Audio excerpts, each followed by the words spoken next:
Are you one of the 75% of contractors whose financial statements are inaccurate?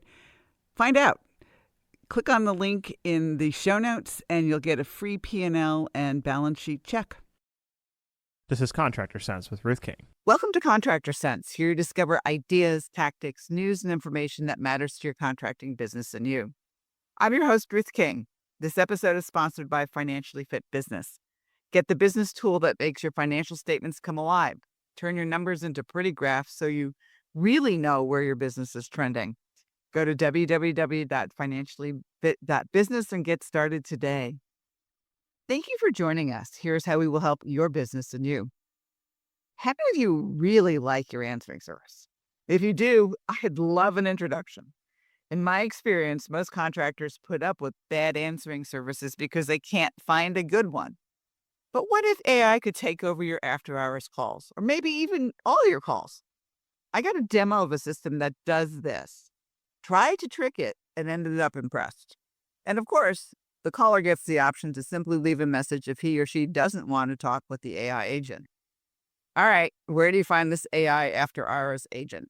My guest, Stephen Price, the owner of PriceTelecom, gives you the answers and how to do this. In terms of full disclosure, Stephen is my IT and phone guy, and he's taken care of our IT and phone needs for more than 15 years through all the tech updates and progressions and done a phenomenal job with them. Stephen, I hope your head's not too big now. Welcome to Contractor Sense. Thank you, Ruth. Happy to be here. Thank you. Thank you. So Stephen came to my office, a Friday or so ago, and he said, all right, let's try this ad, try and trick it. And so this is really a situation where AI can, all right, I'll let you explain it. I'm not going to explain it. You do a whole lot better job than I do. No, that's okay. It is an area where AI, where we can start to see AI coming in and offering a solution to a problem that is a direct revenue hitting problem, right? And the contracting world is not the only are not the only ones that are having this problem with answering services. If we kind of hone in on the answering service side, we have medical offices that, of course, have answering services for after-hours care, and we have even audited those offices and have seen sometimes a 15-minute delay in the answering of patient calls who are having after-hours medical emergencies, not life-threatening, but still medical emergencies. 15-minute just in answering on the after-hours answering service, and so, of course, AI can come in and answer near immediately, right? With some good ideas and with some good capabilities, and as long as it's mapped correctly and you think through it and build it properly on the back end, as with all systems, it can really offer, from what we can tell, a good alternative to what these answering services are trying to offer, or at least they pitch it in the sales pitch of how good they're supposed to be, you know? So Yeah, I mean, because most of the answering services, they don't say what the contractors want them to say. I mean, I'm listening to my clients complain about their answering services, and they don't ask the questions that they really need the answers to be able to help them. And yeah, the list goes on and on and on and on. So yeah, from my perspective, isn't design really important? it is. It is. It's just like you're training a agent or a receptionist. That training, the information in the guide and what you feed them for them to turn around and spill out to your customers and dole out to your customers. It's the same thing that goes into an AI. And with our particular AI, we have both the ability to put in question and answers. So we give specific phrasing and specific answers to specific questions. And then we also have a knowledge base that the AI can draw from to give and create answers. And so we really have got two capabilities there to hone in on. These are the phrases or the ways that I want these particular questions answered. That's in a Q&A form. And then there's just the general knowledge and the general information that the AI can pull from, right? And so creating that, designing it, and bringing that information together, it's definitely an art form. That's what we're finding. Yeah, well, it's an art form, and I think we humans do it instinctively. Um, we might get pissed off at our answering service because they didn't ask a question, but we know that the question needed to be asked, and we kind of just sometimes forget about it. It's just Hmm. intuitive. Yeah. Yeah, absolutely. You have to map through. I mean, you generally have to map through, and looking back or listening to prior call recordings are a great way to sort of map out those conversations. Or as you're sitting down and you're speaking to customers all day, or if your admin team is speaking to customers all day, or your dispatchers, and schedulers, and how they're having those conversations. Okay, what is it the customer requested or said? What information did I need from them based on their request? Or what was the appropriate action to take based on the request? Right. And that's what you then turn around and can feed into AI and let it make those decisions for you, after hours. So as if a call comes in, and actually, let me back up. We had a contractor call, last week from an email that you sent out, Ruth, and was asking about our after hours answering and a way to screen the calls so that anyone who called in who needed emergency service after hours actually understood what the pricing was going to be before they rang the contractor's cell phones, right? And that they actually either are aware of it or they agree to it. And that is something that proper trees and menu structures and AI can absolutely do for you without missing a beat, right? And it will always ask the question if you want it to, or it will always make sure that this particular piece of information is provided if you want it to, whether it's a disclaimer policy of some sort or a fee, right? So it really is at that point. So it's a Mrs. Jones, we'd be happy to come out. The fee to come out after hours is 200 and whatever else, or whatever the number was, $200 to come out. And then AI would ask the question, would you like us to come out, and get a yes or no answer, correct? Yeah, absolutely. It could. Absolutely. And then Or from there, yeah, it that could then, sorry, from there, after Mrs. Jones agrees to it, the AI could then immediately send the call off to a cell phone or immediately start taking Mrs. Jones' information so that it can create and dispatch that information to the technician via email.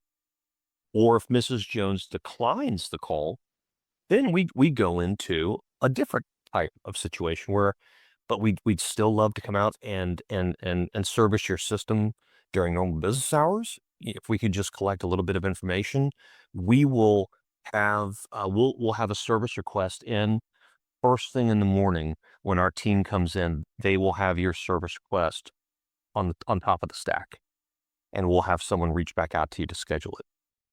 Right, and so after hours, the AI is able to collect and generate a service request via email and collecting that information.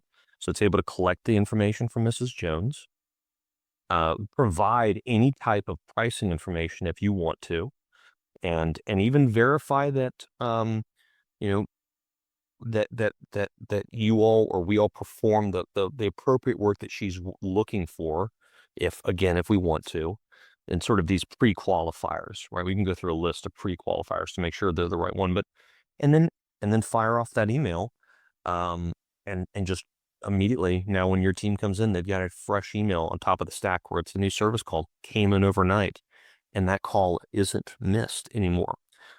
You know, and it lessens the load of voicemails. And also, in our opinion, the customer now has invested the time in answering these questions, and they know that as long as you engineer it right and you have the right phrasing, they are comfortable that their information, that they are going to be taken care of, and you're letting them know, hey, the next morning when our admin team comes in, we will reach back out to you and we'll get a technician out. We'll get you scheduled, right? So before we take a break, if somebody's really interested in doing this, how do they get in touch with you? A great question. They can call us. Novel idea here. They can call us at 770-977-9999, or they can check out our website at PriceTel, PRICETEL, that's 1L.com. Thanks, Stephen. We will be right back. Thanks for listening to Contractor Sense. Imagine you had total freedom. You didn't have to worry about money. You didn't have to be a slave to your business. The words, "I can't," are eliminated from your vocabulary. What if you could do what you want to do, whenever you want to do it? A financially fit business could give you that freedom. How? By knowing what your financial statements are telling you and taking action based on what they say. You can do this in less than 10 minutes a month, at an investment of less than taking your family out to dinner once a month. And if your financial statements are a mess, you can get help. Go to www.financiallyfit.business or click on the QR code below to get started today. We're back. Thanks for listening to Contractor Sense. I'm talking with Stephen Price, who is my IT guy extraordinaire. I don't know another way to put it. And we've been talking about using AI for after hours calls and making sure that you don't miss anything. So one of the questions that comes to my mind, Stephen, is how detailed does this tree have to be? I mean, is it going to be a tree that's this, giant 20-foot tall tree, or is it this little scrubby brush type of tree? The best answer is, how large of a company do you want to look like? Right? Or how white glove do you want to look to those customers, or potential customers? In the contracting field, we generally see someone is calling for support, something's broken. They're calling for sales because they want to buy something new. They're calling for accounting because they've got a question about their bill, right? It's generally the three reasons why they're calling, unless they're calling to modify an existing appointment or something like that. That's generally what we've seen. And so it depends on how deep you want to go into that tree.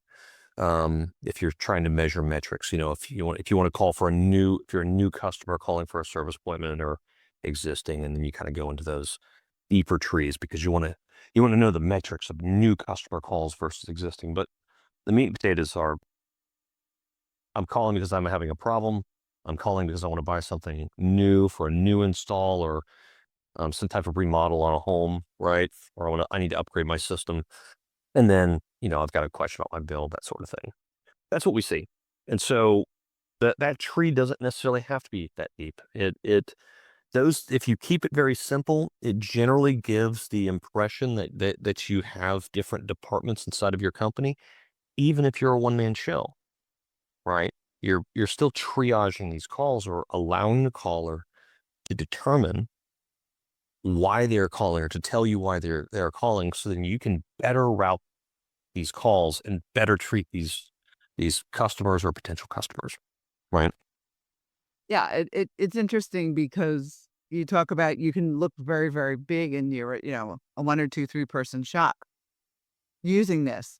But I think the one thing that was really interesting when you showed me the demo was the fact, if I don't want to talk to an AI agent, I can just leave a message. Mm-hmm. Absolutely. Yeah, you can either preface the caller and say, if you'd like to chat and open a ticket with our AI agent, please press 1.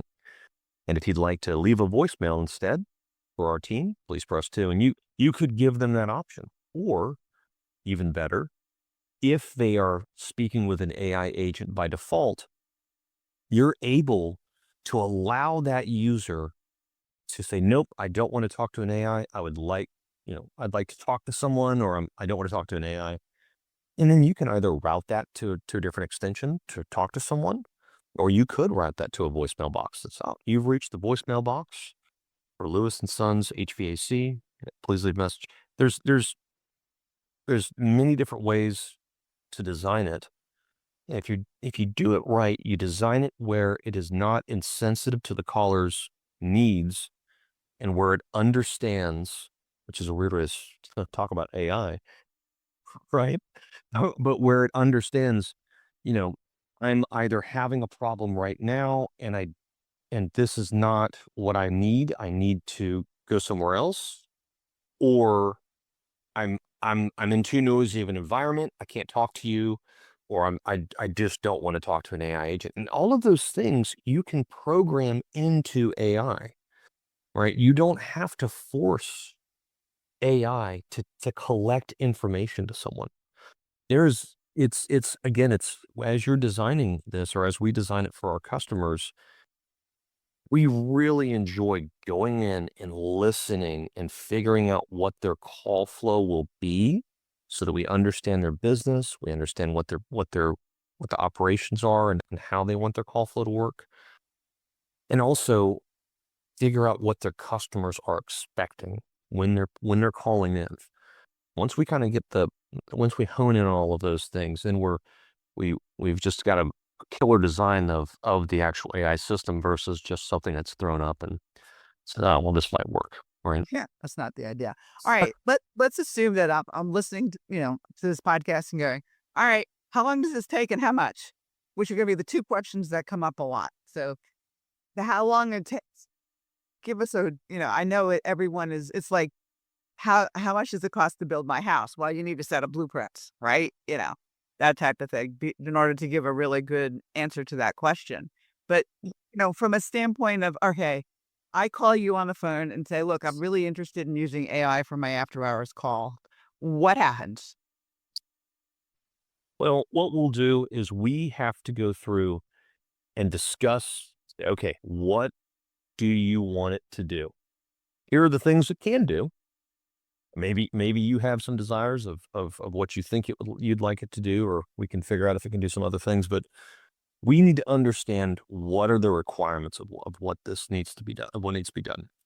Generally speaking, having an after-hours agent, we pull in data off of customers' websites because that's where some of the best data is about their company, the areas they service, that sort of thing. We have to make sure that the information that we give the AI is what they want the AI giving to their customers. Ideally, if they have some type of onboarding manual, we can even work through that data and through that information rather, right? So we have to make sure that we understand what the expectations of the customer are first. So that can be something as simple as, within a few days, we have a working rough AI that we're able to spin up and we can play around with and our customers and potential customers can kind of play around with and talk through.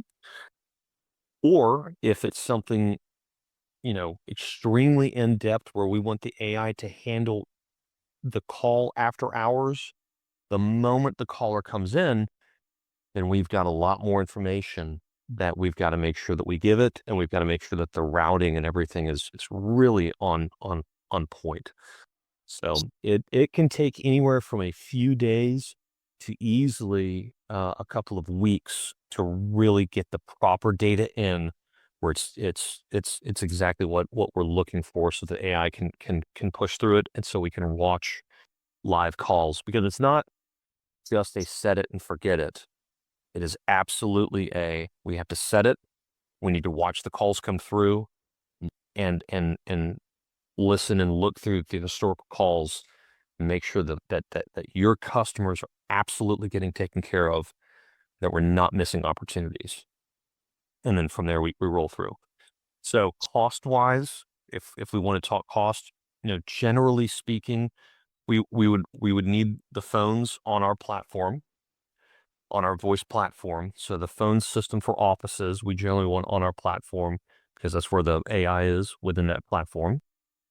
And then cost-wise to implement, you're generally looking at least $2,000 would be a rough cost just to get the AI off the ground because there is so much work on the back end to getting it programmed and getting it ready. So generally speaking, your base cost is about $2,000. Okay. But that's also the general rough cost of like a normal 10-seat phone system anyways. Well, think about it this way. How much does the heating and air conditioning system cost these days? A lot more than $2,000. And if you miss one sale because of your answering service and AI picks it Hmm. up, you paid for the system. Yeah, Where I absolutely. look I at it. mean, and we also, our argument is how much would it cost to have an employee work 24 hours or those extra, 14 or 16 hours, right? That you're missing from that. Because now the AI is able to work the 16 hours that your employees aren't, Yep, right? absolutely. Steven, give us your website again, please. Sure. It is PriceTel.com, PRICETEL.com, And your phone number. 770-977-9999. Steven, thanks so much for being with us. Always enjoy being here. Thank you, Ruth. And thanks to all of you for joining us. Choose one thing that you discovered and implement it in your business. These ideas, tactics, and strategies help you make more money, have more free time, and give back. If you like today's program, spread the word. Please review this podcast on any device you're listening to it on. Help a fellow contractor make more money too. For comments or questions, call me at 770-729-0258 or email Ruth King at hvacchannel.tv. Thanks for listening. Have a great and profitable day.